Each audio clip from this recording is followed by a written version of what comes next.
धमकी दिली आणि मुलगा कुशाल जीव देण्याकरता दरी कशी गेला. जन्मदात्या माई माऊलीनं 9 वर्ष 9 महिने 9 दिवस पोटामध्ये उदराचा गोळा वाढवला. 3 वर्ष रक्त दूध पाजलं. अरे ज्या मालकानं सौभाग्याचं लेणं म्हणून अलंकार गळ्यामध्ये घातला, मुलाच्या प्रेमासाठी आईनं स्वतःचं मंगळसूत्र तोडून मुलाच्या हातात दिलं. बाळा, हे मंगळसूत्र घे, सोनाराकडे ने आणि आलेल्या पैशातून मोड आणि आलेल्या पैशात तुला मोबाईल घे, पण पाया पडते तुझ्या जीव देऊ नको. मुलाने न ऐकता स्वतः दरीमध्ये उडी घेतली. वाचताना बापाचा शर्ट धरला, मुलगा बापाला घेऊन दरीमध्ये गेला. दोघांचा प्राण गेला. अरे ज्याच्याकरता जगायचंय तो मुलगा जिवंत नाही आणि ज्याच्याबरोबर सुखाचा संसार 7 जन्म करायचाय तो मालक जगामध्ये नाही. मी राहून काय करू. 2 मिनिटात आईनं बापाच्या पोराच्या पाठीमागे दरीत उडी घेतली आणि 3 जीव कारण नसताना जीवाला मुकले. आणि एवढी मोबाईलचा नाद नसावा. अजूनही प्रत्येकाला माझं सांगणे, पाया पडून हात जोडून विनंती करतो तुम्हाला, आपल्या मुलानं आपला 10वा घालावा असं जर प्रत्येकाला वाटत असेल ना बाबा, तर ती 40, 45, 50 हजाराचं खोकडं पहिलं काढा आणि मुलाच्या हातात हरी पडद्या. तुमचं वर्ष श्राद्ध घातल्याशिवाय राहणार नाही. कुठेतरी वारकरी संप्रदायाची कास धरा.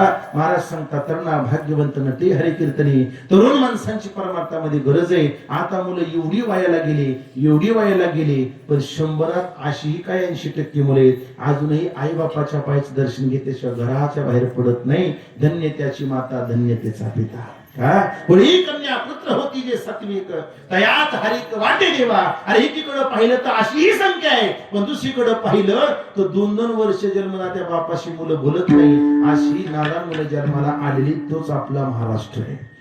जिथं ज्ञानोबाने जन्म घ्यावा, जिथं तुकोबाने जन्म घ्यावा, जिथं छत्रपती शिवाजी महाराजांना जन्म घ्यावा, अशा महाराष्ट्रात जन्मदात्या आईला बापाला 4-4, 5-5 वर्ष मुलं बोलत नाही. ह्याच्यात नवल नाही. आश्रमात टाकलेल्या बापाला भेटण्याकरता मुलं जात नाहीत. ह्याच्यात नवल नाही. मागच्या 15 दिवसात अशी घटना घडली. मुलगा जन्माला आला नाही, कुठे एक मुलगी काबाड कष्ट करून बापाने मोठी केली. मोरच्या शहरामध्ये नोकरी करता पाठवली आणि लोकांनी सांगितलं, बाई तुझ्या वडिलांचं निधन झाले, किती वेळाने तू अंत्यदर्शनाला येते. मुलीने सांगितलं, मला वेळ नाही. माझ्या बापाचं अंत्यदर्शन मला मोबाईलच्या व्हिडिओ कॉलवरती दाखवा.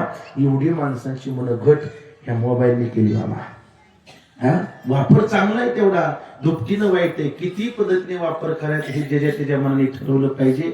ह्या गोष्टी कीर्तना सांगण्यासारखे नाही, पण आमच्यावरती वेळ आली. नाही जर सांगितलं तर अजूनही समाज किती लयाला जाईल याची आपण कल्पना करू शकत नाही. मला सांगायचंय, ह्या परिवारामधून बाप निघून गेला. अजून मुलं बापाचं वर्ष श्राद्ध घालतात. अजून 10 वर्षांनी बापाचा 10वा कधी घालायचा, पुण्यस्मरण कधी घालायचं, बाप मेलेली तारीख कधी ही सुद्धा मुलांच्या डोक्यात राहणार नाही. एवढी विचित्र मुलं जन्माला येतील ज्या महाराष्ट्रात आपण जन्माला आलो. ऐका, बापाचा विचार केला, देवकीचे यशोदेचं कौतुक जरूर करा, पण माझ्या पोटचा गोळा वाचलाच पाहिजे म्हणून स्वतःचा जीव मुठीत ठेवून कृष्ण भगवंताला सुखरूप गोकुळात पोहोचवणारा वसुदेव राजा मात्र भगवंत महाराष्ट्राला कळणार नाही. महाराष्ट्रात कधी कळणारे आपल्या महाराष्ट्राला बाप 32 मन सोन्याचं सिंहासन बसण्याकरता आहे.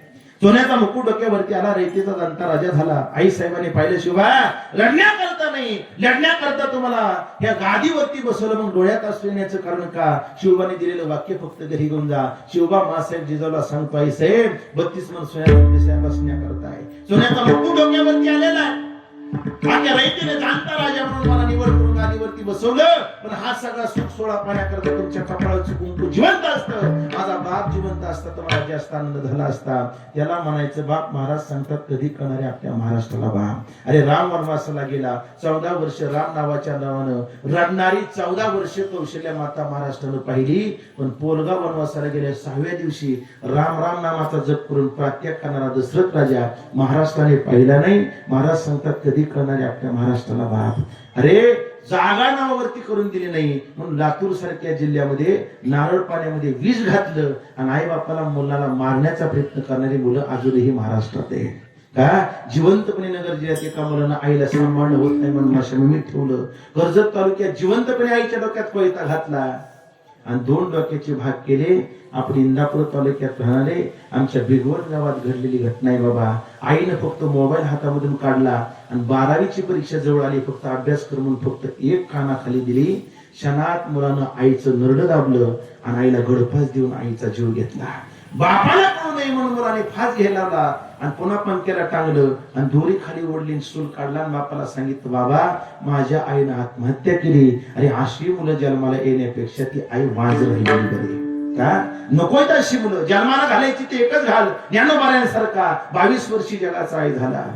घालायचा ना ते एकच घाल तुकोबाऱ्यांसारखा 42 वर्ष जगाचा जगद्गुरु झाला. जन्माला मुलगा घालायचा ते एकच घाल, छत्रपती शिवाजी महाराजांसारखा कमी कालावधीमध्ये रयतेचा जाणता राजा झाला. देवा जन्माला घालायचा ते एकच घाल, मनोज जरांगे पाटलांसारखा स्वतःचा प्रांत्य करण्याची तयारी आहे, पण जगाकरता जगण्याची तयारी त्या माणसाची आहे.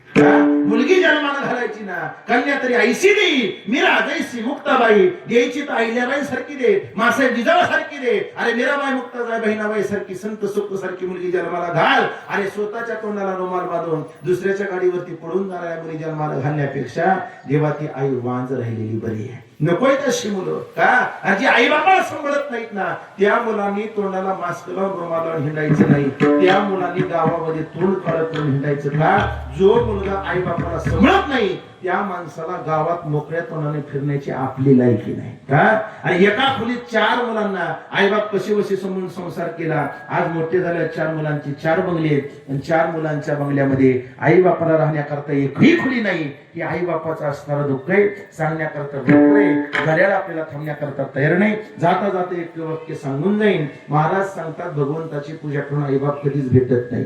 भगवंताची पूजा करून आई बाप कधीही भेटत नाही. आई बापाची सेवा करून बघा, जगाचा मालक तुमच्या घरी येऊन तुमच्या घराची पंढरी झाल्याशिवाय राहणार नाही.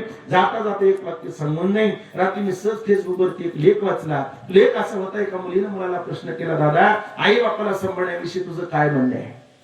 त्या मुलीने सांगितलं, ऐक ना, अरे मला वाटतं भारत सरकारने आई बापाला सांभाळायचा अधिकार जर मुलींना दिला असता, मला नाही वाटत भारतात महाराष्ट्रात कुठं वृद्धाश्रम पाहायला भेटला असता. त्या मुलाने सांगितलं, ताई तुझं म्हणणं बरोबर आहे.